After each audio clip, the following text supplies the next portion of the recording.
Bonjour chers babinotes, heureuse de vous retrouver pour ce dernier numéro de l'année 2023. Défenseur des droits. Bonjour chers babinotes, heureuse de vous retrouver pour ce dernier numéro de l'année 2023. Que de moments partagés avec vous. Pour clore en beauté, nous recevons pour vous l'auteur Alexis, à l'état civil Madame Kwaku Viviane, épouse Monteomo. Défenseur des droits humains, formatrice en éducation financière et en bonne pratique en matière de gestion financière. Elle est auteure de 3 œuvres, notamment Les ombres de nos avancées, sorti en 2015, un recueil de poèmes intimement vôtres. Le paradis enflammé est son premier recueil de nouvelles, sorti en 2019, et c'est celui-ci que nous allons découvrir ensemble. Bonjour Madame Alexis, merci de prendre part à Espace littéraire sur abidjan.net. Bonjour Rachel, merci bien.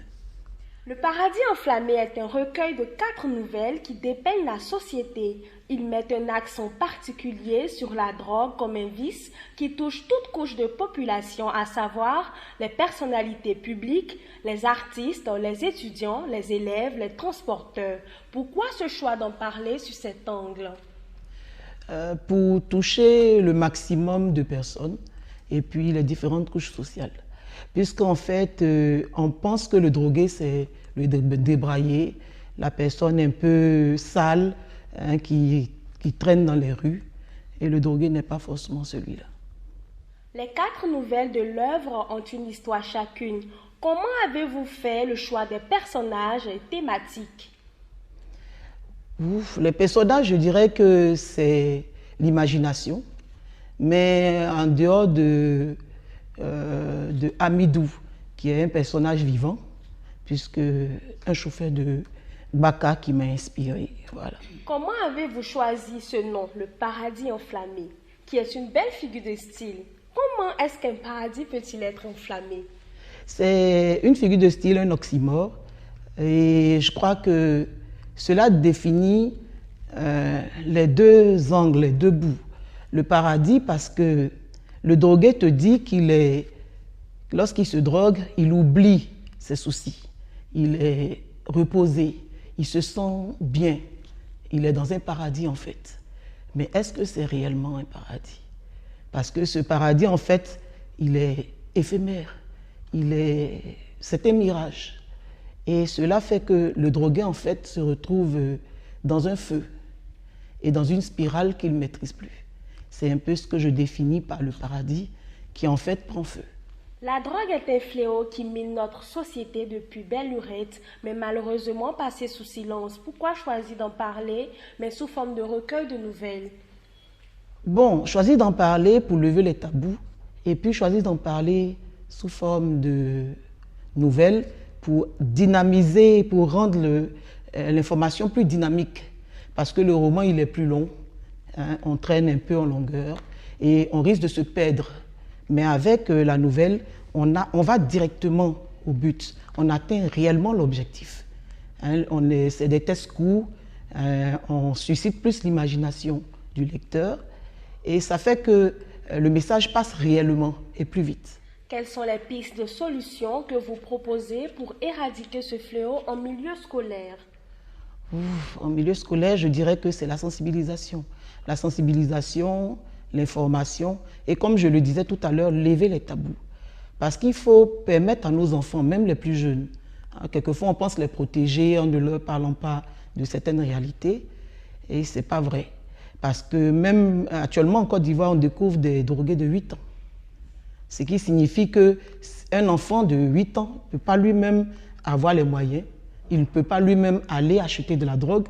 Ça veut dire qu'il y a, comme on dit dans notre jargon jeune, il y a un grand quelque part qui consomme de la drogue et qui partage cette drogue avec cet enfant. Mais si l'enfant ne sait pas que ça existe, il ne sait pas qu'il y a un problème quelque part, comment est-ce qu'il s'en préserve? Mais dire à son enfant que lorsque tu vois quelqu'un qui dandine, qui prend des trucs et qui ne se sent pas bien, quand tu le vois, il a l'air un peu perturbé, ça dit utiliser un langage selon le niveau de l'enfant pour lui faire comprendre qu'il doit être en alerte lorsqu'il voit ceci, lorsqu'il voit cela. À partir de là, ces enfants deviennent nos alliés et ce sont nos enfants qui nous diront Ah, le grand frère là, et ses amis, la dernière fois, ils ont pris quelque chose et ils sont tombés, ils ont roulé un peu. Ça permet de savoir comment l'environnement est. Donc moi, je crois qu'il faut lever les tabous. Et puis, il faut se dire les choses comme elles sont.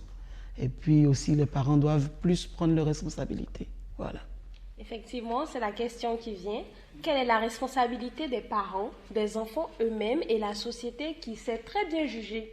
Oui, c'est facile de juger, la critique est aisée, mais je crois que nous sommes tous coupables. Et puis, pour les parents, je leur dirais de parler avec leurs enfants.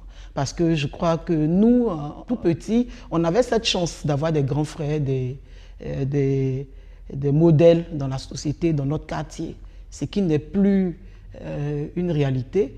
Et puis, on se laisse prendre dans le train-train quotidien. On oublie avec les smartphones maintenant qui existent, l'environnement dans lequel on est toujours les yeux rivés sur notre écran. Ça fait qu'on ne regarde même pas dans les yeux en général nos enfants. On ne leur parle pas, on ne remarque pas les changements dans leur manière de faire, on ne voit pas leurs soucis. Et lorsque les enfants se retrouvent esseulés, ils sont bien obligés de se tourner vers ceux qui semblent être proches d'eux, qui sont en général des grands frères, apparemment très avisés, très gentils, mais qui les font dériver. Voilà, donc moi je crois que toute la société doit vraiment s'engager. Chacun à son niveau doit lever les tabous. Chacun doit en parler, chacun doit faire vraiment une sensibilisation. Et en famille, on doit pouvoir parler avec nos enfants. Voilà ce que moi je propose. Cependant, quel appel pouvez-vous lancer pour que chacun, comme vous l'avez dit, puisse faire sa part dans ce combat que vous avez engagé? Nous n'allons quand même pas vous laisser seuls. Justement, en tant qu'auteur, je crois que moi j'ai écrit.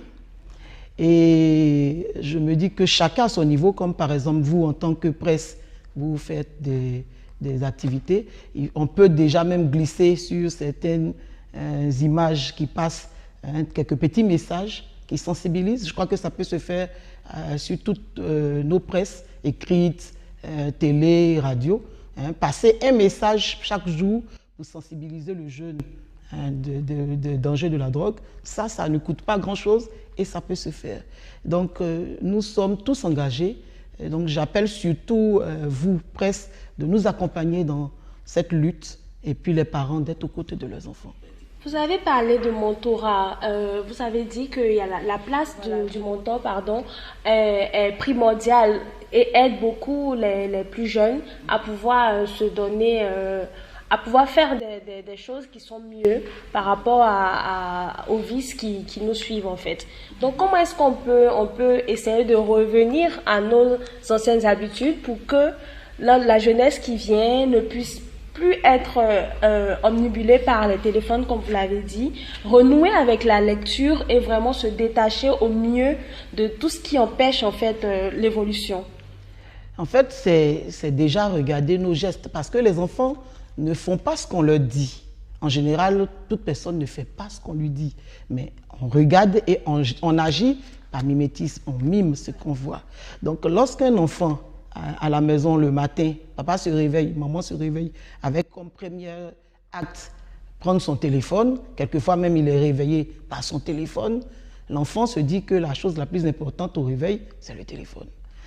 Lorsqu'il arrive à la maison le soir du travail, à peine un bonsoir lancé, on est dans le téléphone. Le week-end, on est sur son téléphone. Donc, tous ces gestes-là montrent à l'enfant que la chose la plus importante à avoir, c'est le téléphone.